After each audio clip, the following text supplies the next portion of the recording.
Now, the Orioles may have avoided a Cedric Mullins injury this time, but with him leaving the game on Monday, it makes you think, what would the O's do if they lose Mullins some point again in 2024?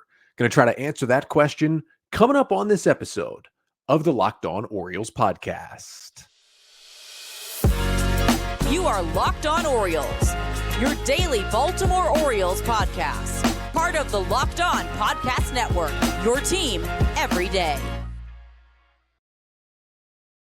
Hey there, Orioles fans. Today is Tuesday, March 5th, 2024, and welcome back into the Locked On Orioles podcast, part of the Locked On Podcast Network, your team every day. As always, I'm your host, Connor Newcomb. And coming up on today's episode, we're going to take a look at the Orioles roster construction, specifically in center field, because the O's got a bit of a scare on Monday. Cedric Mullins leaving the first inning of the Orioles spring training game with some right hamstring discomfort. Now, we got good news on it from Brandon Hyde after the game, and he's still going to miss a little bit of time, but it seems like at this point, he should be good for opening day. But A, what if he's not?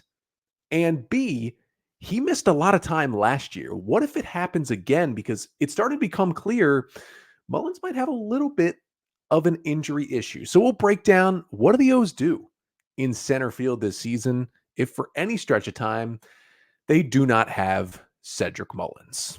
And that's all coming up on this episode of the Locked On Orioles podcast, which is brought to you by FanDuel. Make every moment more. New customers can join today and you'll get $150 in bonus bets if your first bet of $5 or more wins. Just visit FanDuel.com/lockedon to get started today. So let's jump into it.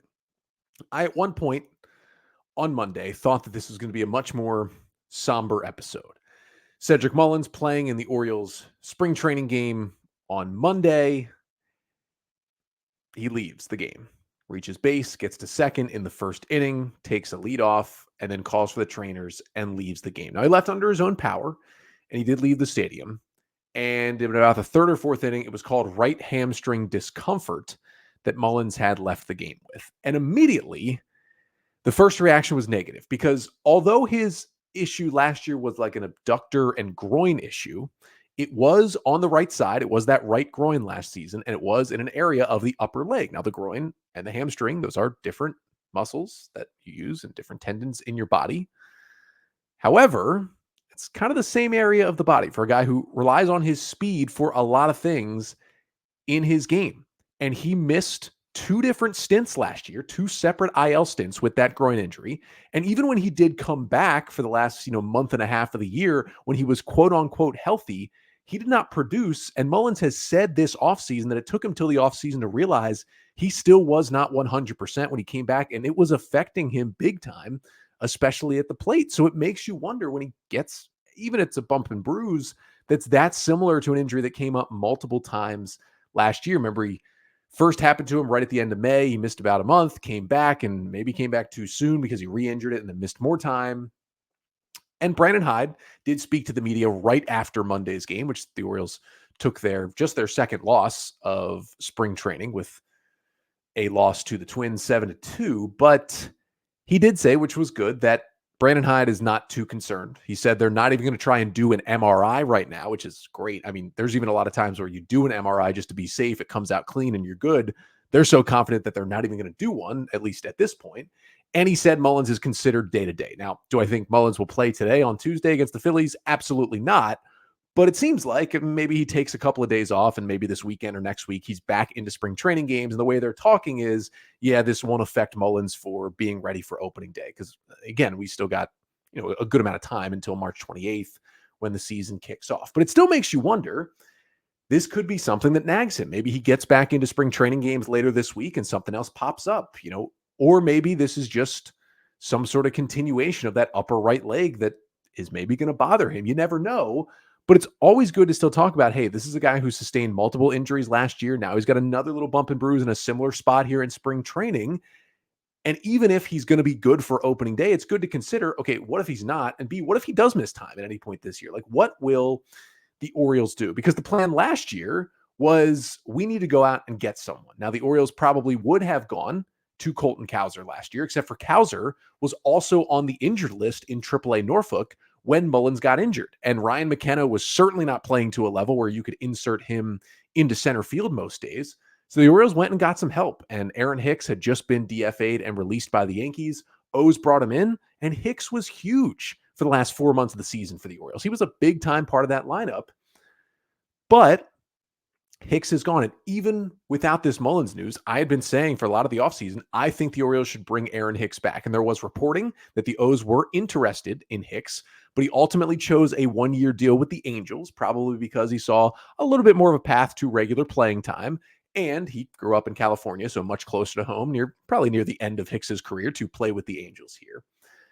But it would be nice to have Aaron Hicks right now because that would be the easy fixture. Well, you just throw Hicks in center field until you get Mullins back if he were to miss time. But now it's a little bit of a different conversation. Let's just pretend right now. And some of this conversation will go into what if Mullins misses time during the season. But if Mullins were to not be ready for opening day, I think you have to start with Ryan McKenna's on this team, right? Because if you break down this roster, and I get, right, I don't want to see Ryan McKenna really on this team anymore. He has run his course as an Oriole. He was a ranked prospect. It didn't work out. And McKenna, who is out of options, I think as long as Mullins is healthy, most likely, I think will be DFA'd before opening day. And I honestly think he's been so unproductive lately that he might just clear waivers and stay in the O's organization off the 40-man as depth in AAA Norfolk. I don't even know if another team would even place a waiver claim on him that close to opening day. But I do think the one thing Ryan McKenna is a true defensive center fielder. Now, we've seen him in all three outfield spots with the Orioles, and we've seen him make a couple of gaffes, but generally he is a good defensive outfielder, and he is a true center fielder, and you can trust him out there. When you look at the rest of the Orioles 40-man roster, besides Cedric Mullins, Ryan McKenna is the only true center fielder out there. And I put out on Twitter on Monday that if Mullins did have to miss time, you could pretty much guarantee that McKenna would be on the opening day roster. Whereas if Mullins is fine, again, I don't think McKenna makes it. And I got a lot of pushback. Well, you're forgetting about Cowser and Kjerstad and Stowers. And I got especially a lot of talk about Stowers because I talked about him a lot on yesterday's episode, and he's been very hot in spring training. But you need a true center fielder. Like, I understand Ryan McKenna can't hit. Like, it's past its due, and he can't even hit lefties at this point. He was better against righties last year. But at the very least, if Mullins is not on the roster because of an injury, you need at least one guy on every team needs a true center fielder at some point on their roster. And that doesn't mean McKenna would have to play in center field every day. But you need a true center fielder, someone you can go to at the very least as a defensive replacement late in games, because it's one of the most, if not the most important defensive positions on the field. We take it for granted because the Orioles have a gold glover out there in Cedric Mullins, but when he's not out there, it can get a little dicey because you don't want to play Ryan McKenna every day. He's not going to produce with the bat at all. However, you just need him because you think about the other options, right? Colton Cowser, certainly an option. Austin Hayes, certainly an option. Jorge Mateo, who the Orioles started in center field on Sunday and are working out there, certainly an option. But thinking about all those guys, none of them at this point in their careers are true center fielders. Now, Austin Hayes was at one point. He's more of a left fielder now. The Orioles think Cowser can play center, but I think he's more of a true corner outfielder who can play center. There's very much of a difference. Austin Hayes, Colton Cowser, even Jorge Mateo at this point, I would say can play center field. But that is a difference from true center fielder. You need on every roster. Go look at every roster in baseball. Once we get the opening day rosters, I would guarantee you every single of the 30 teams will have a quote-unquote true center fielder, at least one of them, on their roster. Hayes is not at this point.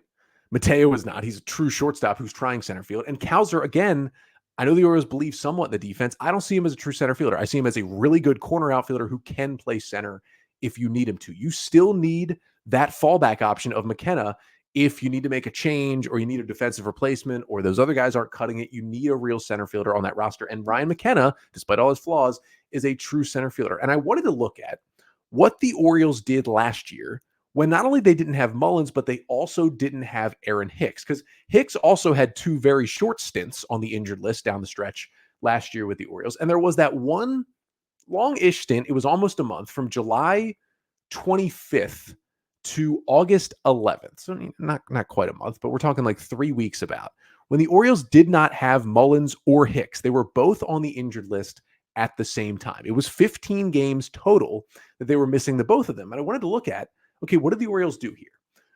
Well, Ryan McKenna actually got the most starts in center field in that stretch. You got to remember, at this point in July and August, the Orioles knew McKenna couldn't hit. And shortly after Hicks came back and Mullins came back, McKenna went down to AAA. The Orioles just didn't see a fit for him at all once they had both of those guys healthy. So it was more of we need a true center fielder. McKenna started 7 of those 15 games, 6 of them in center field and 1 of them in left field in Camden Yards, which can play like big center field. He also, in 4 of the other games, was a defensive replacement in the outfield despite not starting the game. So McKenna played in 11 of those 15 games. That's not very usual for Ryan McKenna. Now, the second option was Colton Cowser. He started 6 of the 15 games, 5 of them in center field. And like McKenna, he started 1 game in left field. And the Orioles were trying to work him out in center as much as they could. Jorge Mateo actually started 2 of the games in center field, also started 4 of them at shortstop when the O's were facing a left-handed starter. But that's when the O's, during that stretch, tried out Mateo in center and first kind of thought, hey, maybe he could do this in the future. And then they even moved Austin Hayes over. Remember when Hayes first came up back in 2017, the Orioles played him a good amount in center field. He started 13 of the 15 games because without Mullins and Hicks, even though Hayes was struggling, he's got to be in there. But it was only 2 games started in center field and the other 11 that he started were in his normal position of left field last season. So, yeah, the O's don't want to play McKenna every day, and maybe they feel better, a little bit better about, especially Cowser and Mateo at this point than they did last July and August about playing them in center. But you still need McKenna because, again, you need a true center fielder. I don't totally trust Cowser out there. I don't totally trust Mateo out there yet. And I don't totally trust Hayes out there 100%. But I do Ryan McKenna despite his flaws. And truly the only other true center fielder in camp right now is Daniel Johnson, who's not on the 40-man. He's a non-roster invite who the Orioles signed to a minor league deal with a big league camp invite this offseason. He swung it well and he's fast. He looks good out in center. I just don't see him being a guy who would make the opening day roster here if the O's were without Mullins. So really, it would be McKenna's chance to get on the roster. But there are certainly other dominoes that would fall if the O's didn't have Mullins for opening day or missed him at any point this season. And it's the other guys I just talked about. And let's get to them coming up next, like Cowser, Mateo, and possibly some of these other outfielders as well. But first, this episode of the Locked On Orioles podcast is brought to you by Prize Picks. Do you want to play alongside some of Prize Picks' favorite players like Meek Mill and others? Well, you can now find community plays under the promo tab for Prize. Now, you might be wondering, what is Prize Picks? Well, maybe the most fun and number 1 in America fantasy sports app. This has been pretty fun to play. Now, if you go on Prize Picks, you're just looking for player stats and you're trying to pick more or less. So for me, as I'm recording this on Monday, I'm looking at college basketball on Monday night. Maybe I'm looking at Max Asmus, the star guard for Texas, more or less 14.5 points. I'll take more for that one. And you just look at it and you say, more or less. It's super easy to do as well. So download the app today and use code LOCKEDONMLB for a first deposit match up to $100. Again, that is code LOCKEDONMLB for a first deposit match up to $100. That's at Prize Picks. Pick more, pick less. It's that easy.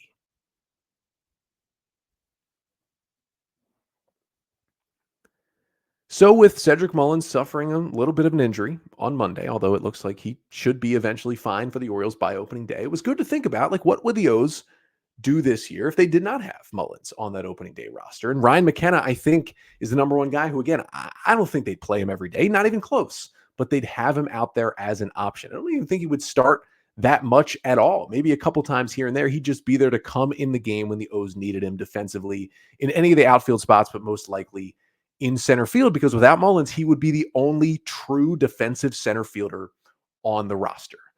But the reason why I still wouldn't play McKenna even a solid amount as a starter, one of the reasons is that he can't hit. And the other reason is that the Orioles are putting Jorge Mateo out in center field. Another thing they would need to do this year, if they lost Mullins for any time, is prove that Jorge Mateo is able to play center field. He's doing it this spring, started out there on Sunday and looked fine. The Orioles approached him in the offseason, said, can you work on this? He said, yes, I will. And Mateo has said this spring, 5 days a week, he was out there working on his outfield defense, specifically in center field. He's not completely new to it. As I mentioned, O's started him out there twice last year, played a total of 20 innings last year in center field. 2021 with the Padres, he played 67 innings defensively in center field. Also in 2020, when he first debuted with San Diego, played a game in center as well. And if you go all the way back to his time in the minors with the Yankees in 2017 in high A ball, played about 200 innings in center field. So he's not completely foreign to this position. He's done it before. He's just taken so many reps in the infield, specifically at shortstop, and he's great there. But that speed in center, it is enticing. He's got a solid arm as well. So the O's wanted to put him out there. They thought versatility to this roster, we may need him more in the outfield. We need him to be even more of a super utility to keep him on this team. And that's what they're doing. And when you think about Jorge Mateo, again, I know the bat was terrible last year. Again, I have said it. From May 1st on, statistically, he was the worst hitter in Major League Baseball. But he also still had a 108 WRC plus against left-handed pitching last year. Like, he can still hit lefties and be a good utility guy. So maybe you would start him in center against lefties, and we'll get to that. But you would need to see that Jorge Mateo can play center field. The other thing, if Mullins were injured, I think it would clear up a little more of this outfield conversation of who makes this team, because Colton Cowser is going to be on this team if Cedric Mullins were to miss time. Now, it totally helps that so far in spring, he's 4 for 11 with 3 homers, and he looks really good at the plate. I get that. But the O's would need at least one of these other outfield options, one of these corner guys, to be able to play center. And it's great that you'd have Mateo. And again, Austin Hayes can play center field, and you'd probably roster Ryan McKenna.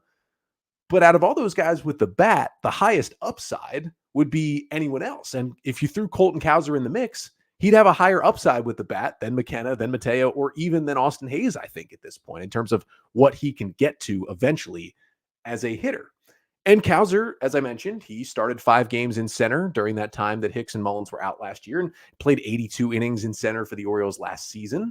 And he's played mostly center in the minors. He's played over 1,400 innings in center field in the minor leagues in the Orioles system, including a good amount the last 2 years in Bowie and in Norfolk. Now, I've talked about this. He did have a -3 defensive run saved in just 82 innings in the big leagues in center last year. That's not very good. And to the eye test, to me, he just didn't look comfortable out there. And the reason I'm concerned about Colton Cowser and his center field defense, I've talked about it, is that for a lot of players when they first come up, especially good athletes, high picks like Cowser was, 5th overall in the draft, a lot of times their defense is major league level before the offense is. It's not for every player. There's guys you have to find a position for, like a Ryan Mountcastle, as we saw happen time and time again.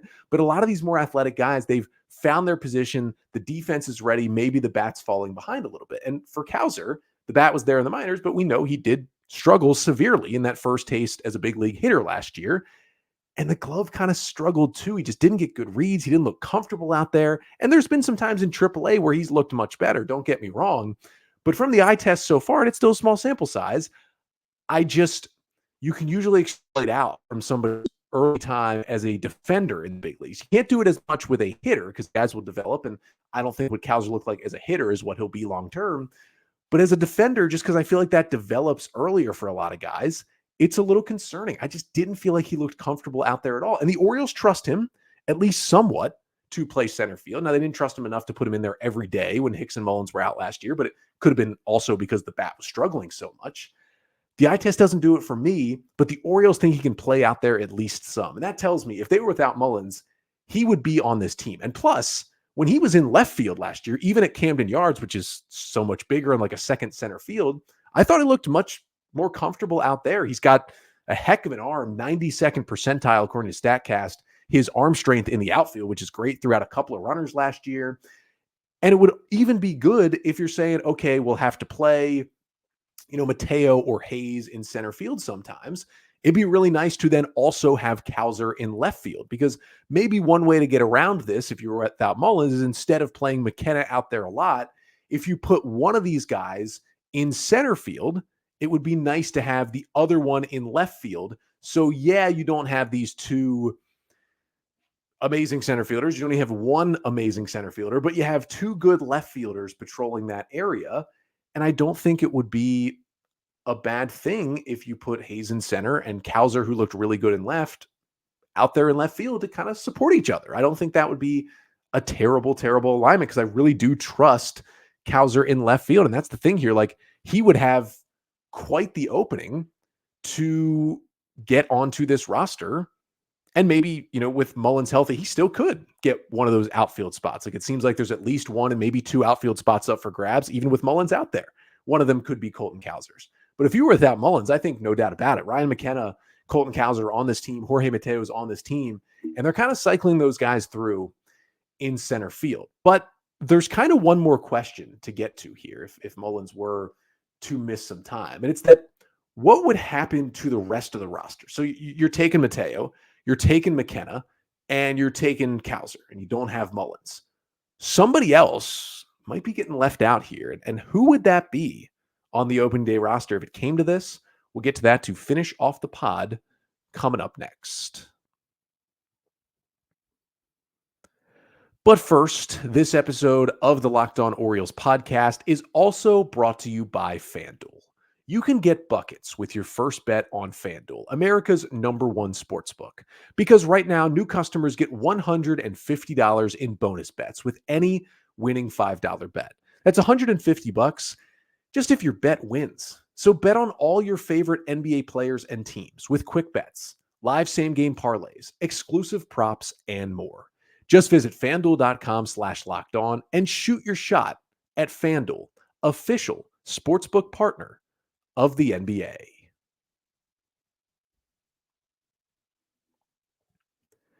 So what would the Orioles do if they were without Cedric Mullins?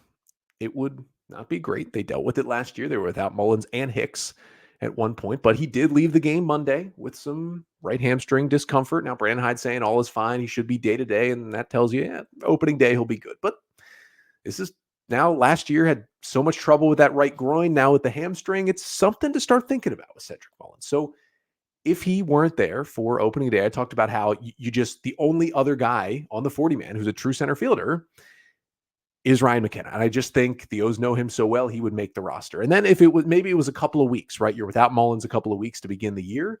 You would just DFA McKenna when Mullins came back. And as I said, he'd probably still just slip through waivers and still go back down to Norfolk. And then I said, Colton Cowser with the center field experience. I don't trust him in center, but the Orioles do somewhat. He would get one of those roster spots as well. And it wouldn't be much of a battle for Colton Cowser. So then you kind of look at what the rest of this roster would look like in terms of the hitters. Again, most likely 13 hitters making the opening day roster. You have your two catchers in Rutschman and McCann, and then you have the 6 infielders, and Mateo would kind of double count as an outfielder, but generally you have the 6 infielders are going to be there. Ryan Mountcastle, Ryan O'Hearn, Ramon Arias, Jorge Mateo, Gunnar Henderson, and Jordan Westberg. Henderson returning to spring games on Monday, which was obviously awesome to see for him with that little bit of the oblique issue he'd been dealing with. But those guys are going to be on the roster. So you look around and you say, well, there's 8 players right there. Plus, you're having Austin Hayes. You're having Anthony Santander. And then I'm saying Colton Cowser and Ryan McKenna are both on that roster. So that's 12 hitters. So you got one spot that remains open. And unless, Kobe Mayo or Connor Norby just completely pushes through to try and win one of those spots, or, one of these other guys that certainly has a case, right? A Nick Maton, a Colton Wong, a Tyler Nevin, the possibility for one of those guys. But really, you'd be looking at a situation potentially where it's, okay, Kyle Stowers, Heston Kjerstad, Jackson Holliday. One of those 3 has a spot on this roster. And, you're looking at Kyle Stowers, and despite his hot start in spring so far, he's still been on the outside looking in. And it would be tough because, do you want someone who can be another center field option? He's never done it in the big leagues, but he did play almost 400 innings in center field in AAA Norfolk in 2022, and then had 10 more of them last year in 23. I'm not sure the Orioles truly trust him defensively in center, but he's done it before. He's at least played the position. We'd probably have to see the O's put him out there a little bit in spring training. Heston Kjerstad, he's not a center fielder, never going to play out there. O's aren't going to put him out there, but that was the case anyway, right? That doesn't change anything. But now, if you didn't have Mullins, there might be less roster spots. And even a guy like Jackson Holliday could have a spot stolen away from him, because it could be pretty easy, despite Holiday's talent, for the Orioles to send him down. They could say, hey, he looks a little overmatched in spring training. Yeah, he had less than 100 at-bats in AAA. We want him to get more. We want him to get, more just clear work at second base defensively, because that's where we know we'll be playing him when he gets to the big leagues. Like, they could say all those reasons, and in the back of their mind, the real reason be keep him down for 3 weeks and get the extra year of service time. Like, they'll unfortunately still be thinking about that too. So you add all those things in, and, you have, say, quote unquote, McKenna takes Mullins' spot, and then Cowser has that number 4 outfielder debate, basically won because he can play center field, leaves you one spot on the roster. And I would say if you got center field somewhat figured out with McKenna being on the roster and then Mateo and Hayes and Cowser as the options, you don't need Kjerstad or Stowers, if they're that last guy, to, be a center fielder. And if you've got Arias and Mateo and Westberg and Henderson, you don't need Holliday for the defense, right? Or even if Colton Wong is in this conversation too, or Nick Maton, like, you don't need them for the defensive versatility. Basically, if this were the case, you're just looking at the best bat to get in there and who's going to fit your team the best. And that'll be a really interesting conversation. Stowers, Kjerstad, Holliday, and throw in Colton Wong. Like, just who's the best bat right now for your team? And the Orioles think long-term Jackson Holliday will be the best bat, but it could be Kjerstad. It could even be Stowers. Probably won't be Wong long-term, but maybe you want the veteran right now. It would be a really interesting look. So maybe you have to break it down further to, okay, what does our lineup look like without Cedric Mullins? And let's start against left-handed pitching, because this is a little lesser, because Mullins did sit against some lefties over the last 2 years, and the O's are going to see a lot of lefties early in their first few series, especially. They're more than likely going to see a lefty on opening day. So if you didn't have Mullins, what would that lineup look like? I think it would look like this: Adley Rutschman leading off and catching, Mountcastle hitting second and playing first base, Santander and right hitting third, Gunnar Henderson at shortstop hitting fourth, Austin Hayes in left hitting fifth. You'd have Westberg at third hitting sixth. And then you have a couple of openings. Seventh would be whichever DH you might choose. Can Stowers hit lefties? Can Kjerstad hit lefties? Do you put Holliday on the roster? Do you just start Ryan O'Hearn against lefties? Could still be on the roster. And then eighth is probably whichever second baseman you choose, whether it's, Ramon Arias, although he doesn't hit lefties well, or maybe you just put Jackson Holliday on this team and put him at second. And then maybe just you stick Jorge Mateo in center field against the lefties and you bat him ninth. That's what I think it could look like. But there's also a scenario with this lineup, and I've got it up on the screen here if you're watching on YouTube, that you could just play Mateo at shortstop, because if you're going to roster him, you're probably going to want him in there against lefties. He hits them well. You move Henderson to third, and then you kind of just will move Westberg to second as well, and then you kind of just leave DH and center field open. So you pick one of McKenna or Cowser in the center field spot, and then one of that same DH group, Stowers or Kjerstad or O'Hearn or whoever's on the roster, is your designated hitter. That's another way to do it. And I don't know if it clears up the question, because it's the same kind of thing I talked about last week when I was chatting about, do the Orioles have too many lefties? It was like, which lefty do you put in here? And maybe it could be Stowers because he's hit lefty so well. Maybe it could be Kjerstad. Maybe somebody else like a Kobe Mayo could emerge in this situation and just be the best hitter and outshine all of these guys and make the roster. I mean, it's a possibility as well. So then you look at, maybe, is this a bigger issue? Like, Mullins hits righties pretty well. What do you do if you didn't have Mullins against righties? And you go Gunnar to lead off and play short, and then Adley catching, and Santander and right hitting third, O'Hearn at first base hitting fourth.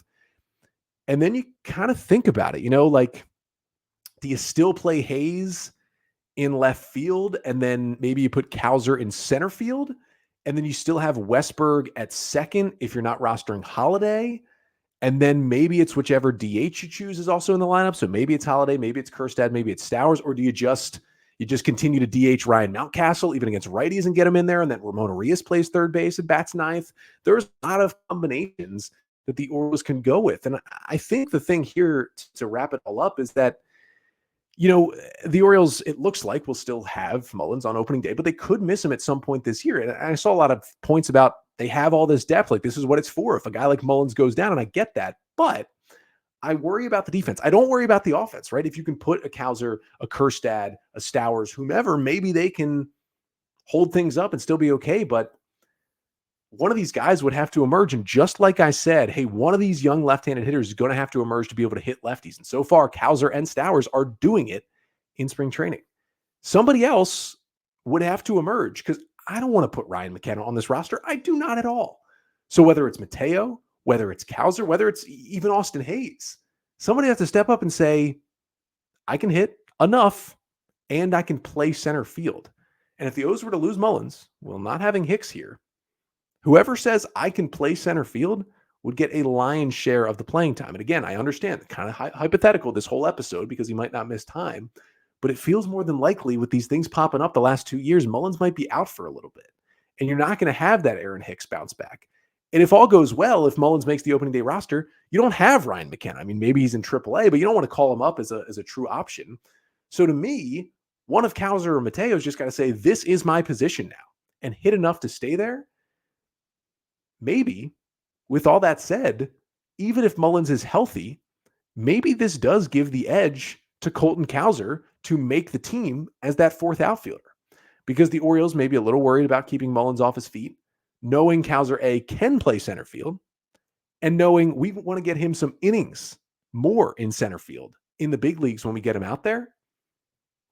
It's just another possibility for this Orioles team that has a lot of hitters, and Brandon Hyde, Michael Ask got to find a way to get them all in the lineup. But I thought, hey, an interesting look at, okay, if this injury ends up being severe for some reason for Cedric Mullins, here's what the conversation would look like for the O's. Put it in the comments here. Make sure to like, comment, and subscribe to the Locked On Orioles YouTube channel. Put it in the comments right here. What would you do if Mullins was out for opening day and was missing at least a couple of weeks? What would you do in center field? What would you do with the Orioles lineup? Put it in the comments right here. And we will be back tomorrow. Orioles today have a televised spring training game. They're playing the Phillies.